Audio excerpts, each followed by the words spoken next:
அல்லாஹ் நேசித்தால் என்ன ஆகும்? அல்லாஹ் அடுத்து சொல்கிறான், வஅலமு அறிந்து கொள்ளுங்கள், அன்னல்லாஹ மஅல் முத்தகீன், இந்த தக்வா உடையவர்களோடு தான் அல்லாஹ் இருப்பான். அல்லாஹ் ஒருவரை நேசித்தால் அவரோடு அல்லாஹ் இருப்பான். அல்லாஹ் ஒருவரை நேசித்து அவரோடு அல்லாஹ் இருந்தால் ஃபமன் இத்தகா வ அஸ்லஹ் ஃபலா ஹௌஃபுன் அலைஹிம் வலா ஹும் யஹ்ஸனூன், யார் அல்லாஹ்வை அஞ்சி தக்வாவை சுமந்து தன்னை சீர்படுத்திக் கொள்கிறார்களோ அவர்களுக்கு எந்த கவலையும் இல்லை, எந்த பயமும் இல்லை. தான் விரும்பக்கூடிய குழந்தையை தந்தை ஒருபோதும் கைவிடுவதில்லை. தான் விரும்பக்கூடிய குழந்தையை தாய் ஒருபோதும் கைவிடுவதில்லை.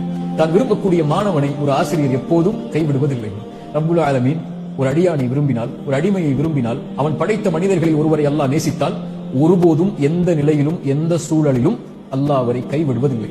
அல்லாஹ் அவரை ஒருபோதும் கைவிட்டு விடுவதில்லை. வமன் யத்தகில்லாஹ யஜ்அல் லஹு மக்ரஜா. இந்த உலகத்தில் சோதனையால், சிரமத்தால், கஷ்டத்தால், பிரச்சனையால் எதில் நீங்கள் சிரமப்பட்டாலும் உங்களுடைய கல்பு தக்வாவை சுமந்தால் அல்லாஹ் சொல்கிறான், யஜ்அல் லஹு மக்ரஜா, அல்லாஹ்விலிருந்து வெளியேறக்கூடிய வழிகளை அல்லாஹ்